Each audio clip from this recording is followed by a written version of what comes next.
Bills Mafia, what's going on? Welcome to Thursday night. It's Buffalo Late Night. We're talking about the Bills. We're talking about the New York Giants. We'll see what's going to happen on Sunday night. Let's get it.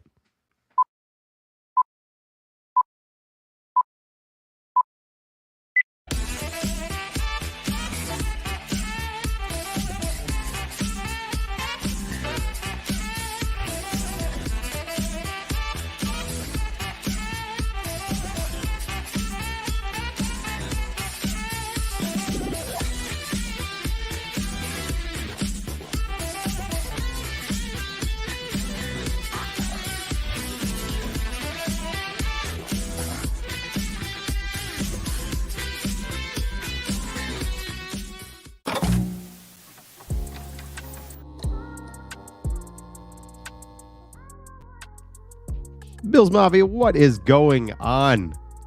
Good evening. Happy Thursday to you. Happy Sabres home opener night. I had to put the threads on that 89 Alex Tuck jersey to honor our team tonight, as obviously they're starting their season, a very anticipated and exciting season. But guys, it is Giants week, and that means we're going to be talking all about the Bills, all about the New York Giants. But how are we tonight? How are you guys doing? I am glad that you've chosen to be with us. Welcome to this week's episode of Buffalo Late Night here on Cover One, the Cover One Sports Network. We have a fantastic show for you. I am your host, Thomas DeLoss.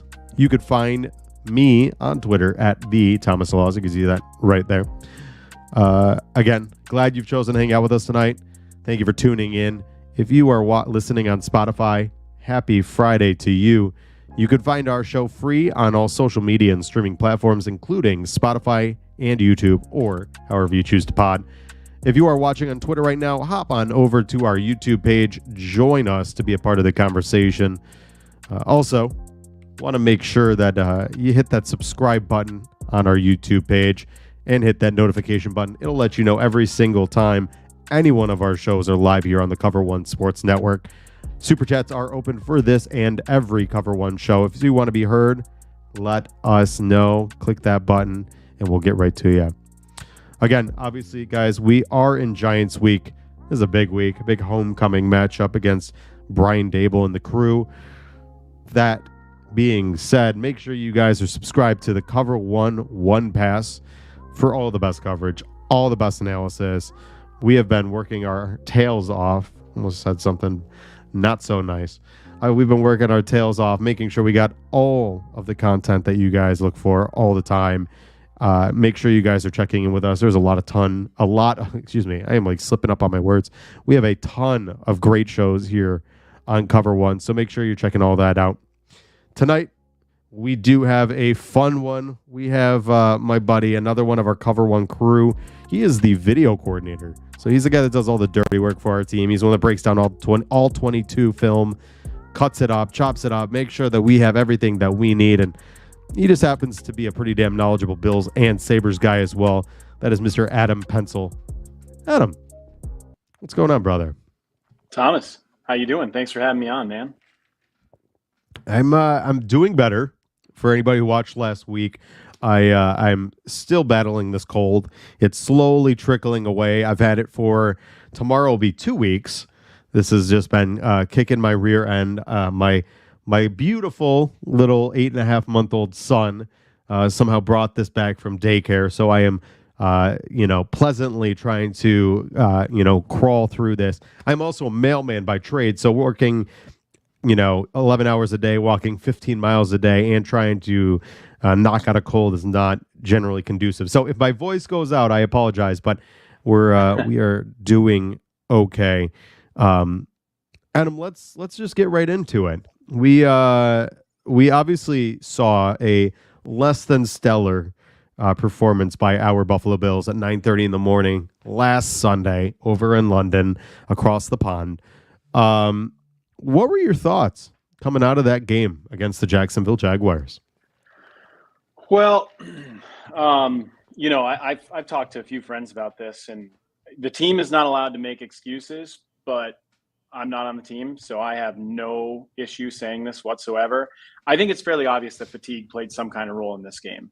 Um, Generally speaking, this team comes out prepared, plays hard. You see them going after, and there's just a whole different vibe on the field when you know that they don't have it. And generally speaking, it wasn't throughout the whole game. I mean, some guys had some juice, some guys didn't. The underlying metrics, when I looked at them after the game, I was actually kind of surprised to see how good they looked.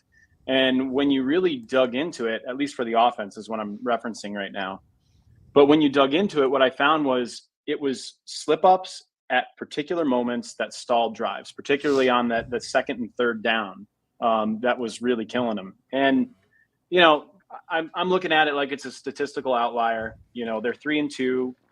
A lot of my favorite people in analytics right now are saying this is one of the best 3-2 teams in NFL history. That's the way I'm looking at it, and I'm not down too much about that Jaguars game at all. Yeah, after I watched it, and I know a lot of people, and I will say this for anybody watching, anybody listening, if you're going to check this out later, I appreciate that. Don't let the Bills completely derail your week. I know a lot of us have the Bills and the Sabres. A lot of sports teams hold very, very near and dear places in our hearts.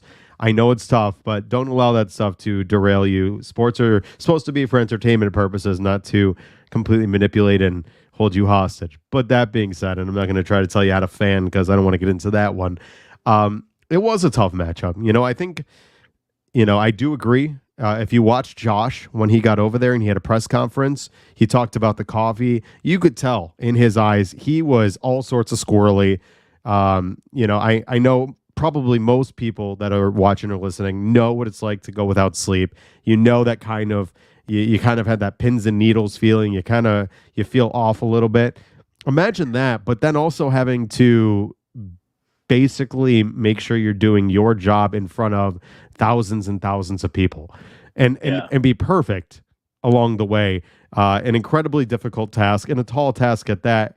And then on top of it, I think the one thing people aren't talking about enough is just the pure injuries. And I know it's not to make an excuse, but when you lose some of the guys that we lost, and that's not even including the ones that we didn't even have coming into the game, like Greg Russo, right? One of our best run-stopping defensive ends. Like Christian Benford, one of our starting corners. Trey White, who we lost the week prior. You had an amalgamation of so many errors and so many issues. And then, but only not then, you had Daquan Jones, who was a huge issue in terms of the run defense, and then Matt Milano, who was a huge issue in the run defense. So obviously, and this is not to take anything away from Travis Etienne, he is fantastic. He was great at Clemson. He's a very talented running back. But the reality of the situation is the Bills were, handcuffed. But here's the sad and the most ridiculous part about it. They still held them to almost the 11 points for almost the entire game. They just got to the point where they were gassed beyond measure. So I think what happened was just, and I said this the other day to a bunch of people, the fact that it takes all of that to still beat the Bills, the fact that it's the injuries and the fatigue from the travel, which is a real thing. And if you've never had jet lag, especially international jet lag, you could do it if you go from California to New York. It's the same thing. It takes a toll, physically, mentally, everything.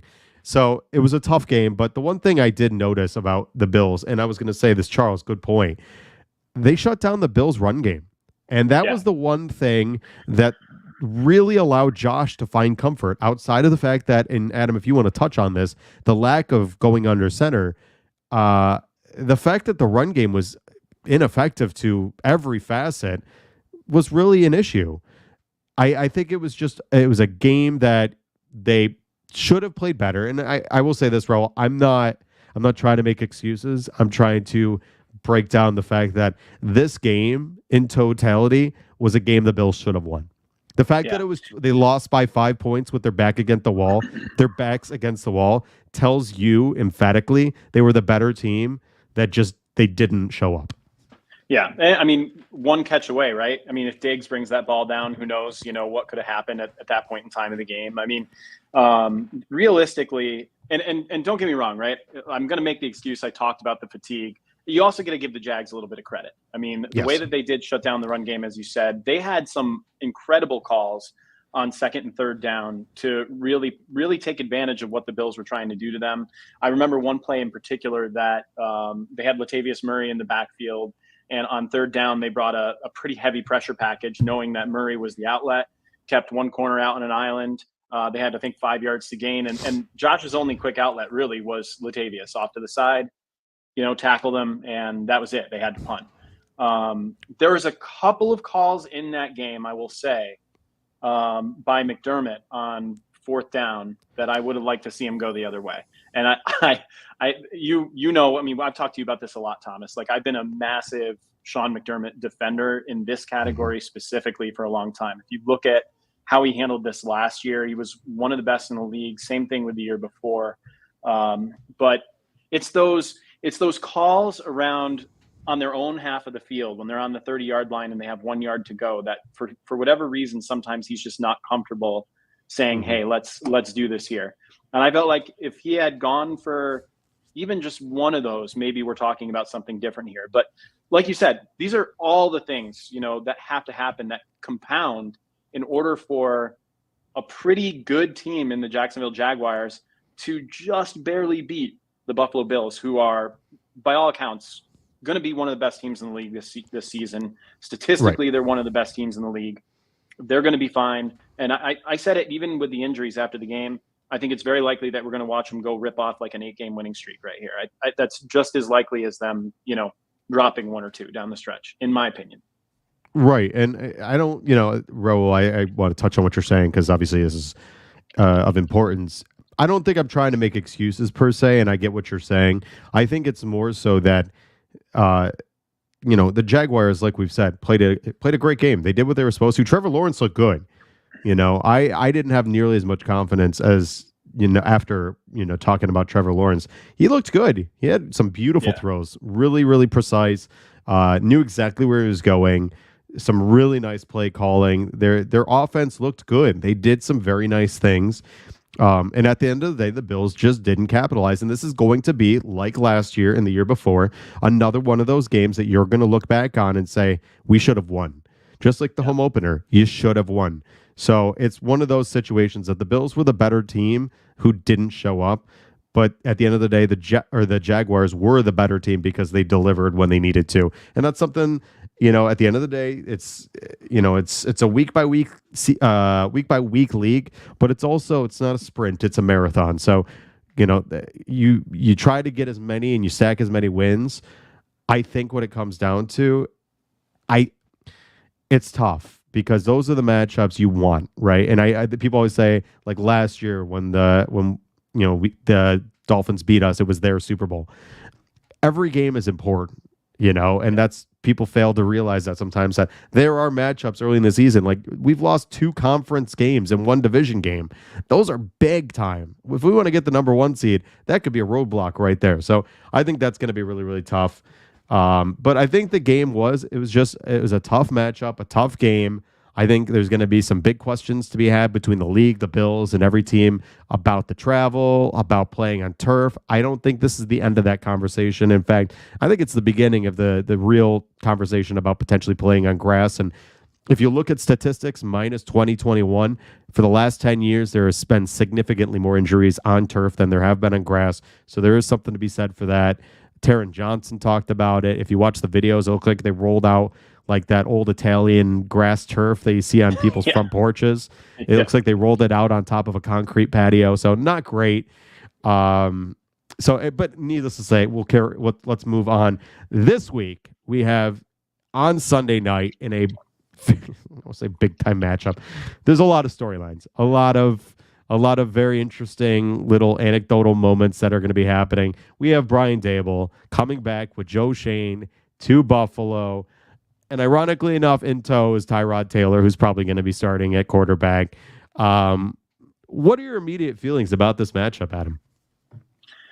Well, I think it's a game that comes at a nice time in the schedule for the Bills, certainly. Going back to the injury point and how many guys they're missing, this is going to allow them to, get some guys' feet wet that maybe wouldn't necessarily see as much time. I'm this game should be a blowout. I mean, the Bills are favored by 14 points. The Giants, particularly in the trenches, are having a really, really rough go of it. In EDJ Sports, no, not EDJ Sports, FTN, which is doing DVOA with Aaron Schatz right now. Their defensive line is 28th in adjusted line yards, and their offensive line is 32nd. These are both areas of strengths of the Bills.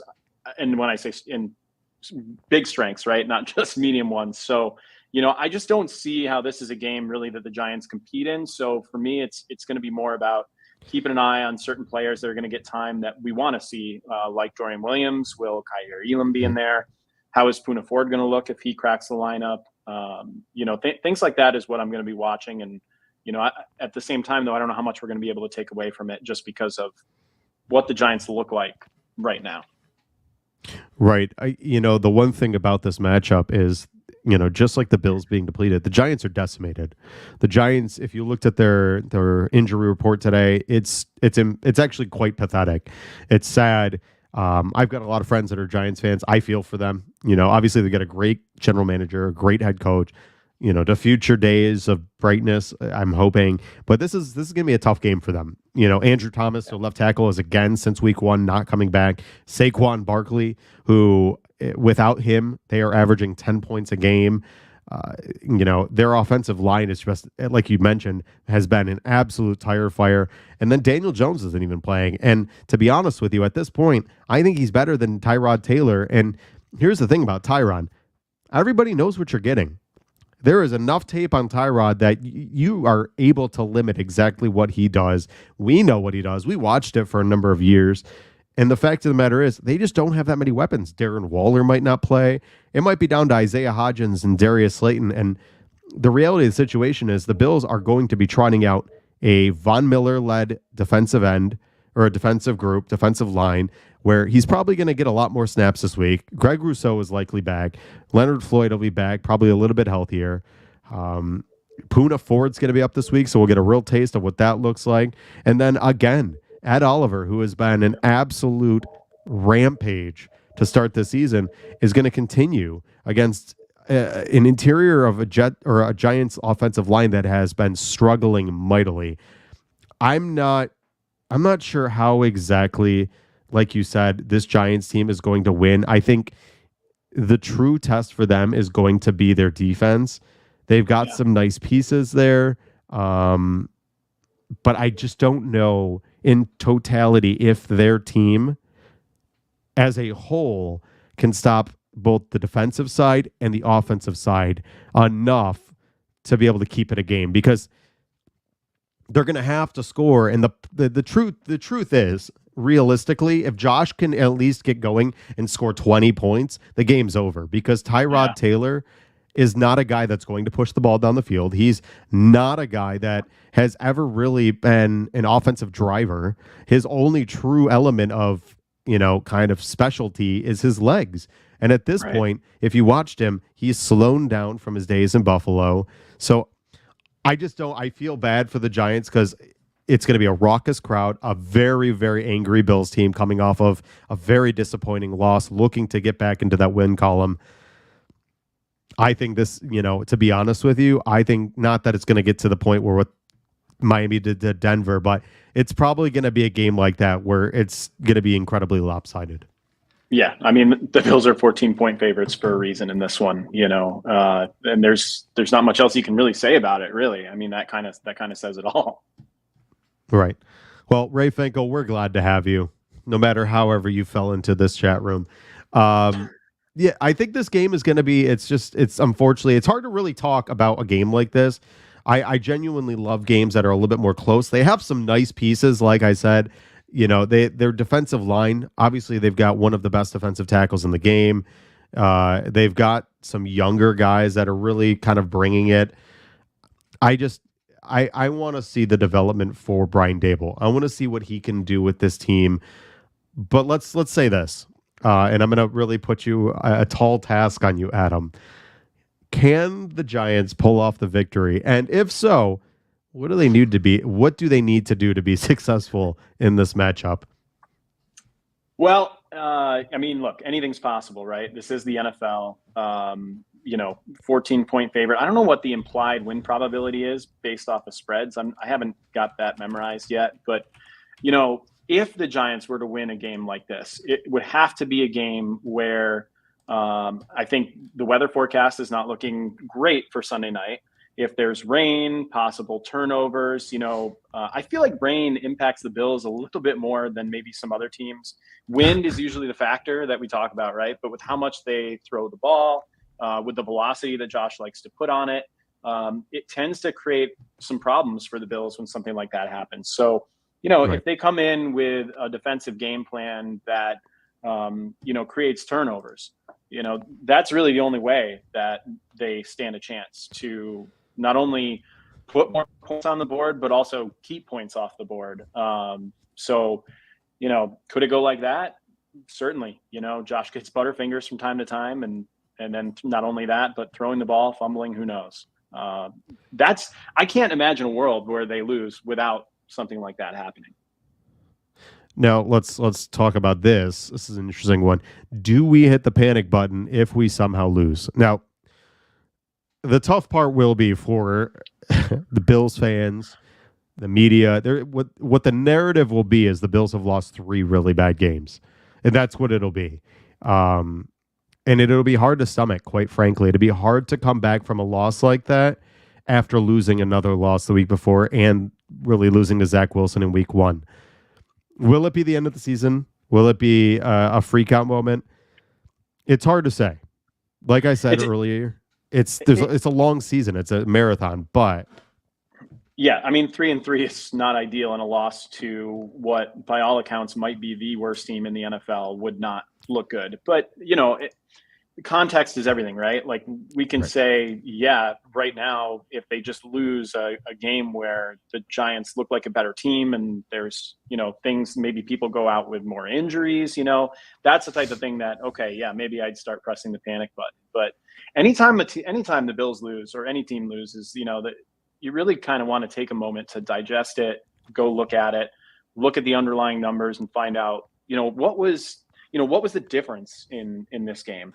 And I'm not going to sit here and say I'm definitely going to smash the panic button if they lose without having all of that information in front of me. But yeah, right. I mean, at face value, certainly it's going to be concerning, but pump the brakes and see what things look like. But like I said, I don't think that's very likely.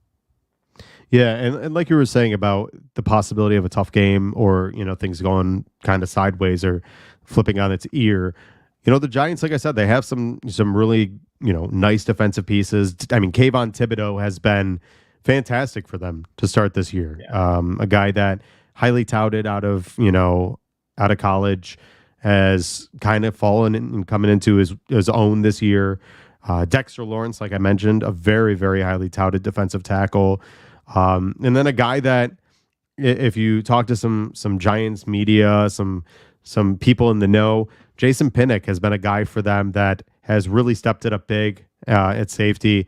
That's a guy that is going to be important for the New York Giants.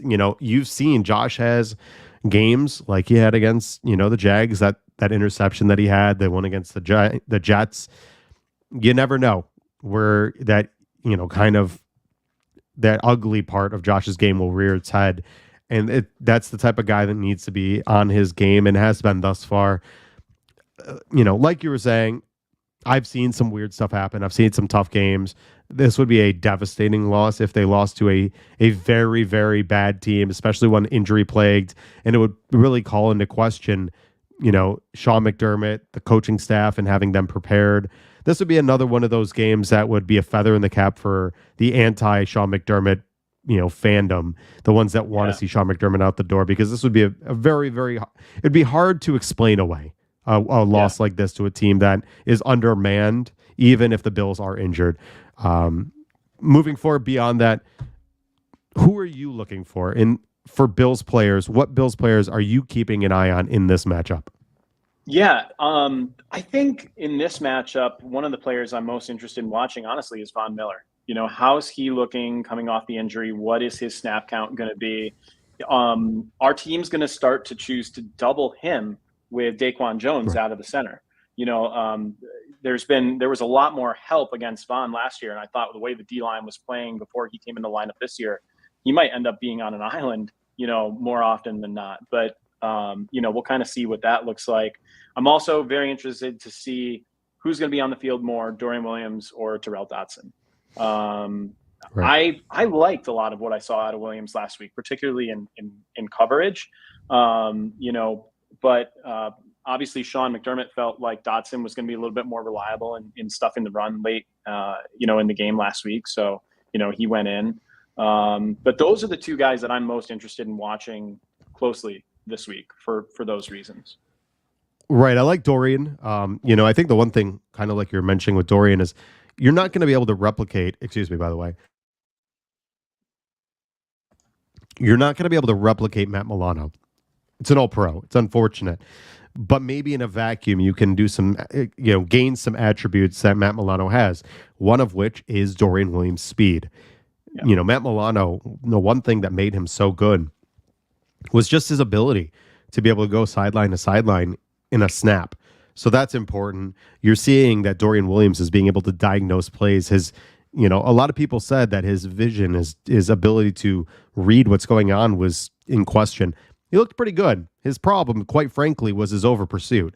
If he can rein in his speed and rein in his tenacity, we'll be in a good spot. But here's the thing, and I've heard other people say this, and I emphatically agree. I'd much prefer a guy that has an engine that's way too hot than a guy that you have to try to get going.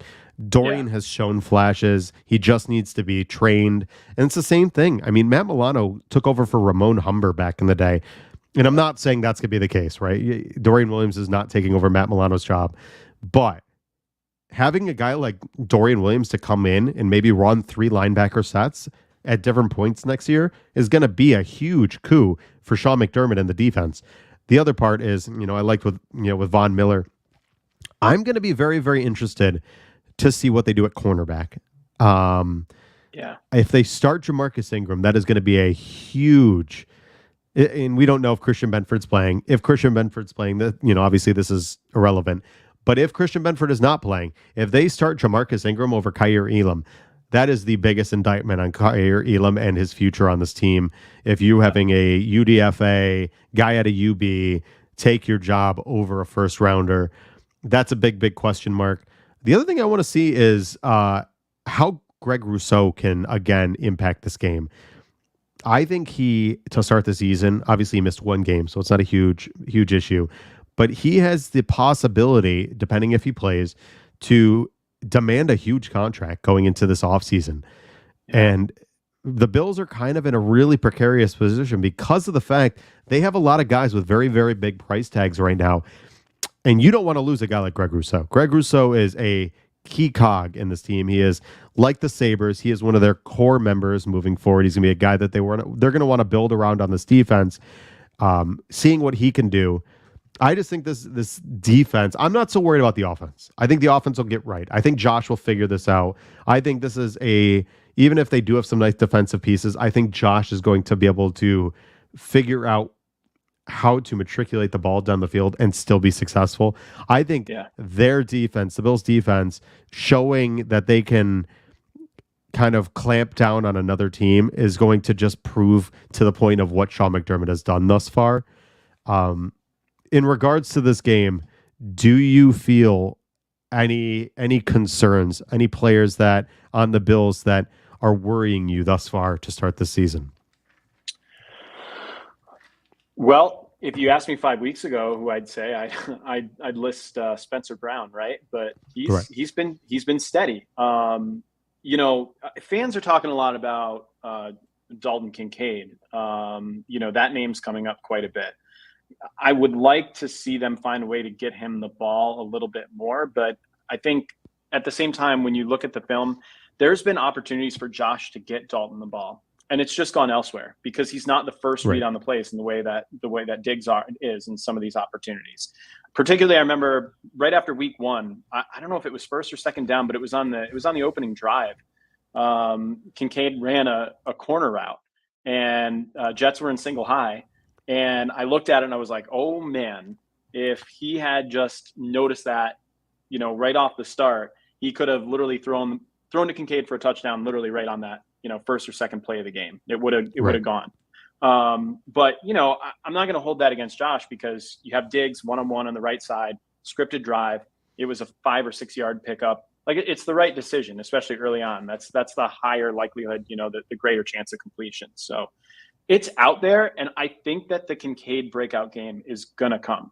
It's just going to be in this situation where, teams are going to start committing more to Diggs because of how effective he's been, and less in that arena, to Kincaid and elsewhere. Yeah, and people got to also remember Dalton Kincaid right now is trending to be the 5th highest all-time rookie tight end for targets and receptions. So he's getting his. It's not as though this isn't happening. It's just most people in general want instant gratification. You want to see this.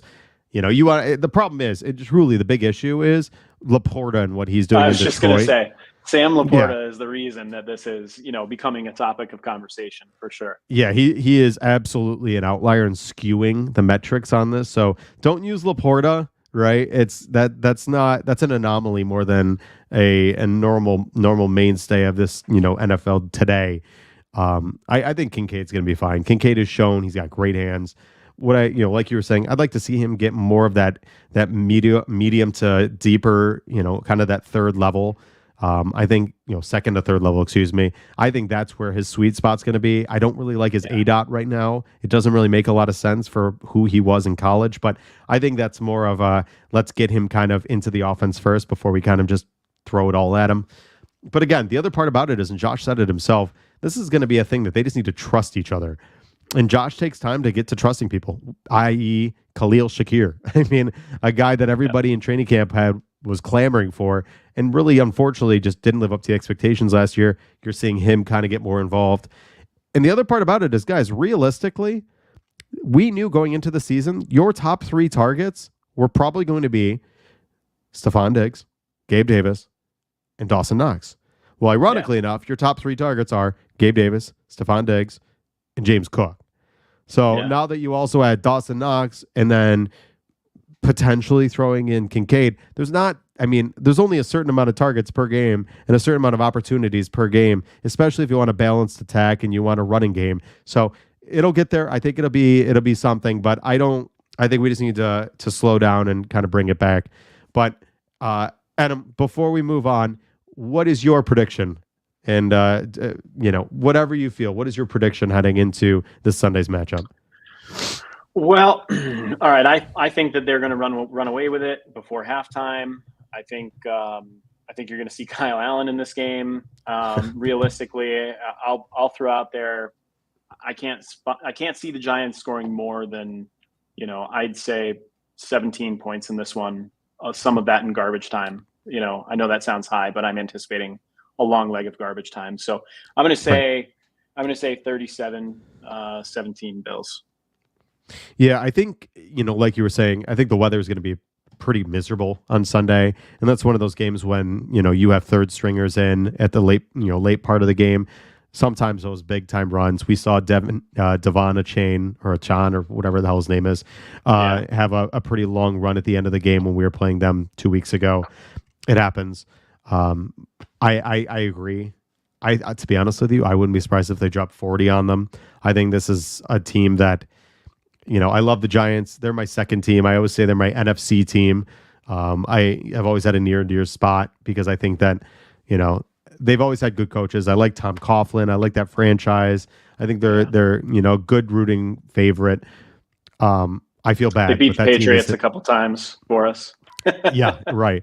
They're just in a bad spot. They're a rebuilding team and a miserable rebuilding team. So I'm going to say probably 40-10. I think it's going to be a rough one for them, a game that they're just going to want to get in and out as fast as possible. I think the Giants know that this is not going to be an easy task. But to finish off this show, we are going to talk about, guys, tonight is the Buffalo Sabres home opener.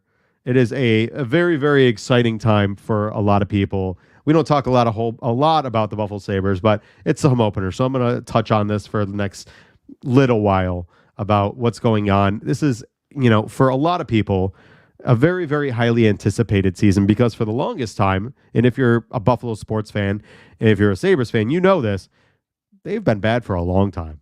Just like the Bills were bad for a long time, the Sabres have been bad for a very long time.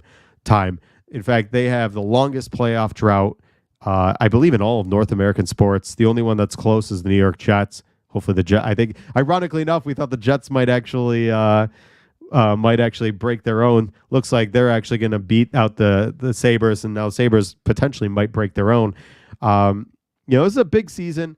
Tonight they're commemorizing RJ Rick Jeanneret, a guy who, man, I said this right after he passed away. His voice is just going to echo through the halls forever. He's a guy that, when you think about the Sabres, you think about Rick Jeanneret. You think about his voice, about his calls, about everything that he meant to the Buffalo Sabres and this organization, the city, this fans base, everything.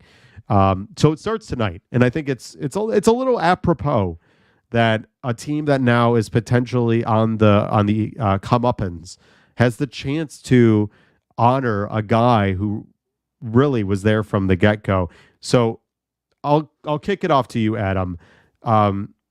What are your thoughts? What are your expectations for the Buffalo Sabres heading into tonight, but even more so on a more larger scale? What are your expectations heading into the season? Yeah, I think, I'm expecting them to be a playoff team.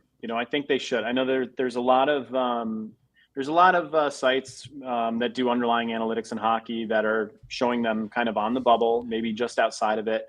But it's really difficult to quantify young players in hockey and the types of contributions that they're going to make. And it's pretty rare that young players come in and make a huge impact. But let's kick it right off with Zach Benson, because this kid looks like he could very seriously make a huge impact on this team this year, which, I don't know how many of the viewers are very, very familiar with hockey, but it's incredibly, incredibly rare that someone drafted out of the top 10 can step into a lineup in their first, in their draft year, basically, and make any kind of meaningful impact on the roster.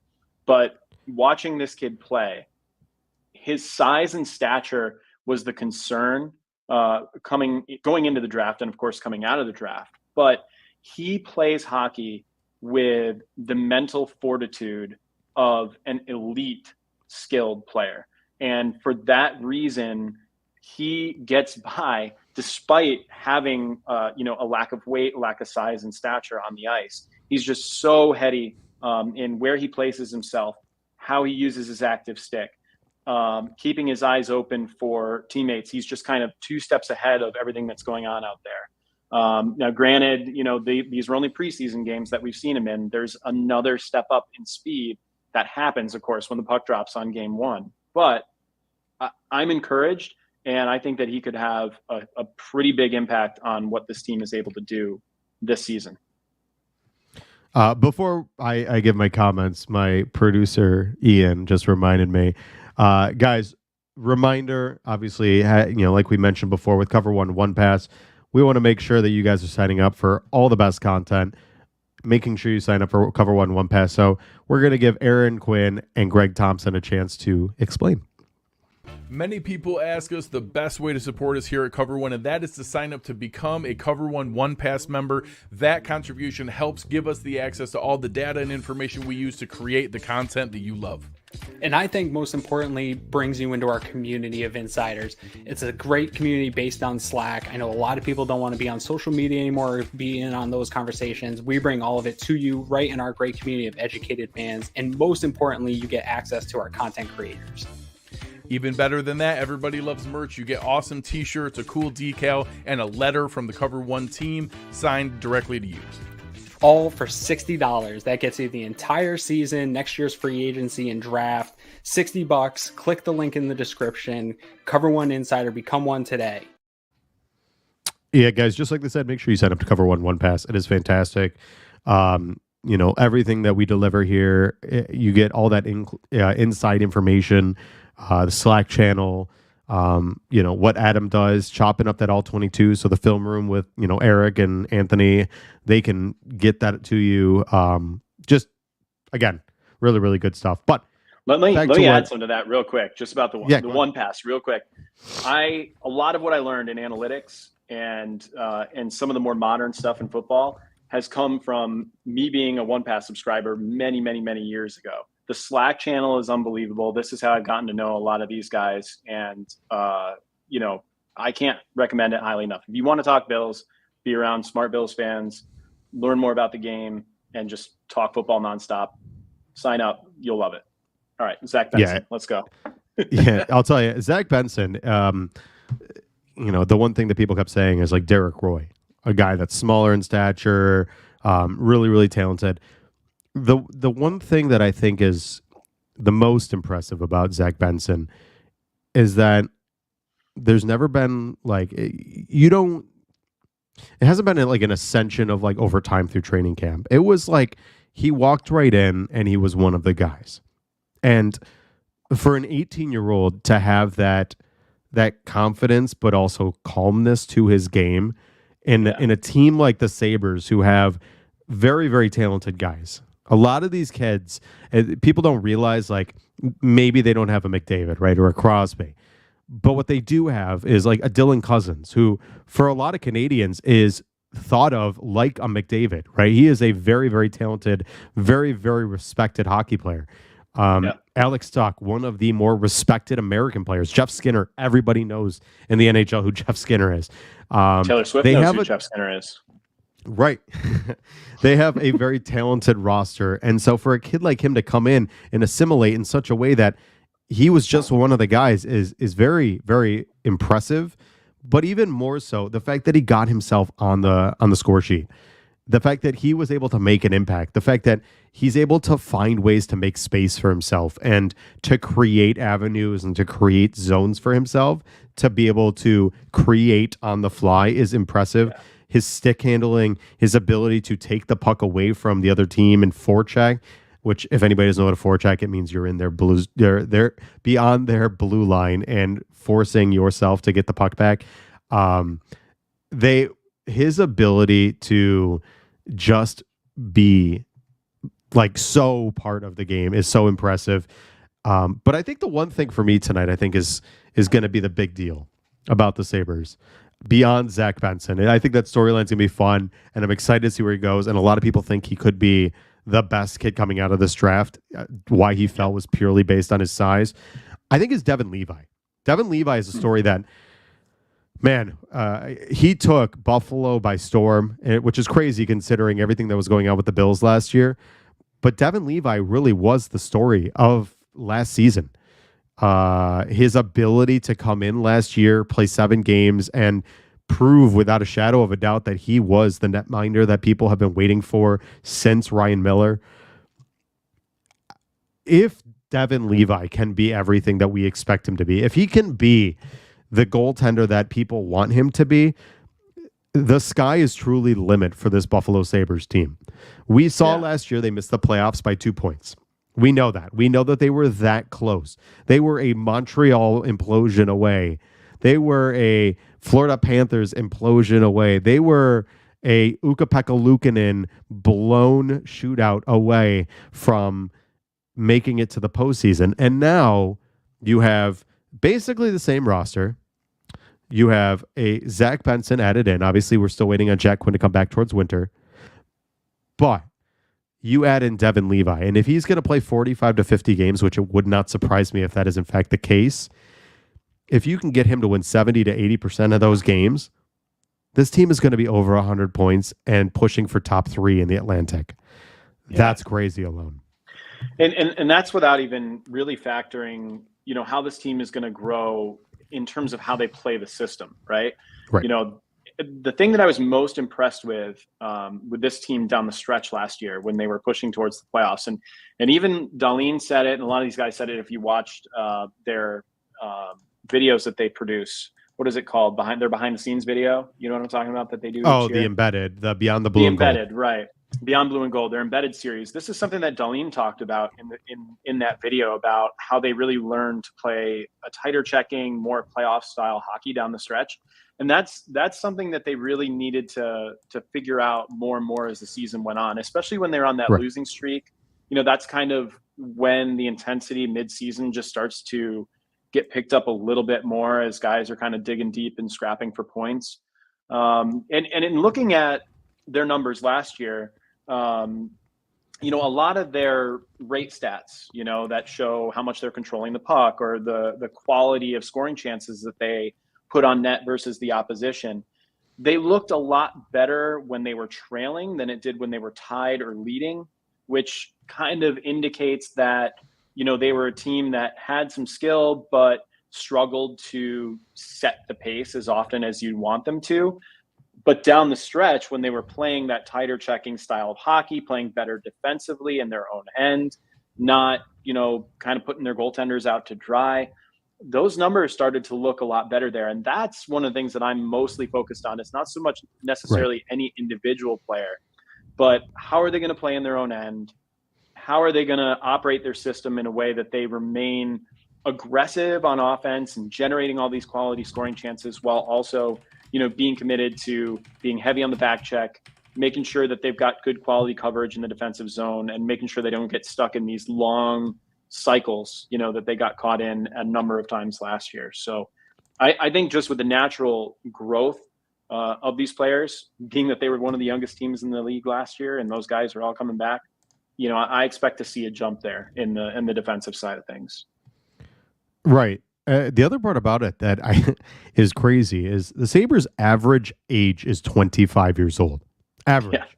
And that's adding in Kyle Oposo, Zemgus Girgensons, Eric Johnson. A bunch of guys that are pushing that age straight through.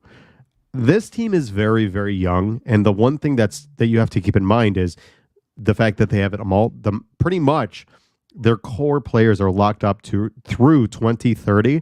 This is going to be a team that's going to grow. It's going to be a team that's going to take its lumps. It's going to make mistakes. It's going to be learning on the fly. And that's all part of the process, right? I think there is a innate level of excitement from Sabres fans, but a little bit that you have to temper your expectations because, again, this is a very young team. We should be expecting them to push to the playoffs this year, 100%. But expect some issues throughout the season. Expect some ups and downs and some peaks and valleys, and that's fine. And that's fine from a young team because when you have a young squad like this, you want them to go through those because that's what's going to make this team good through the next 10 years. And this Sabres team, don't get it twisted, is going to win a cup in the next 10 years. That is going to happen. You can bet that. You can record this. They are going to win a cup in the next 10 years. Just like the Buffalo Bills will win a Super Bowl in the next 10 years. The Sabres will win a Stanley Cup in the next 10 years. They have a very talented roster, and they're not even done yet. They're still adding. They have guys, if you watch hockey and if you live near Rochester, go watch the Rochester Americans. That team is going to be absolutely unequivocally loaded. Yeah, and they couldn't even bring up all those guys to the Sabres. It's ridiculous how much they have on both of those teams. They're super talented. But I think this team is just, all in all, they are a very well-rounded team with super high-end talent. Tage Thompson is now an elite level superstar. You've got very, very talented people. Rasmus Dahlin, one of the best young defenders, a Norris candidate soon. You've got Devin Levi, who probably will be fighting for a Vezina. You've got, my guess, Tage Thompson will probably be fighting for the Hart this year. You have a lot of guys that are going to be right up with the best of the best in the NHL because this team has some of the best young talent. Yeah, this team is going to be exciting, really fun to watch. The Bandits got the Buffalo Championship vibe started, and it's just gonna flow into the Bills and Sabres the next 5-10 years here. So, it's a good time to be a Buffalo sports fan. The vibes are good all over the place, and for sure. Buffalonians should be really, really excited about this hockey team because it's going to be fun. Yeah, I'll tell you, and we'll wrap this up. I think that tonight should be very, very special. If you're not a Sabres fan, I highly suggest turning on the Buffalo Sabres. They are on MSG tonight. They're playing the New York Rangers. It'll be a very, very fun game. Devin Levi is going to be playing in his first official regular season start as an official member of the team. So make sure you're tuning into that. Obviously, Zach Benson, another big storyline. Two very, very talented rosters, that are looking for the future. But make sure you're checking that out. Guys, my name is Thomas DeLoss. You can find me on Twitter at the Thomas DeLoss. Adam, where can they find you? They can find me on Twitter at Sharp and Pencil. I'm the film coordinator for Cover One. Thanks for having me, Thomas. It was fun. I appreciate you all coming out and listening along. Yeah, absolutely. Adam, I definitely do appreciate you sitting to chat for a little bit. Guys, as always, like I always end the show, be kind. Make sure you call somebody you love. Tell them you love them. If you haven't spoken to somebody in a long time that's important to you, pick up the phone. Life is too darn short, and you don't know when things are going to turn. So do it. I promise you it's worth it. I tell everybody all the time, just tell somebody you love them. Tell them that they matter to you. It'll make somebody's day. It really means a lot. And just be kind. But as far as all of us over here at Cover One, we truly do thank you guys for tuning in every single week. I'll see you guys next Thursday, back at the normal time, 7 p.m. for Buffalo Late Night. Again, my name is Thomas DeLoss. You can find me on Twitter at the Thomas DeLoss. Guys, it's a big time for Buffalo fans. It's a big time for Buffalo sports. Tonight starts the next chapter of the Sabres. This Sunday is going to be a hell of a time in Buffalo, under the lights, in the color rush. Let's go, Buffalo. The Bills make me wanna.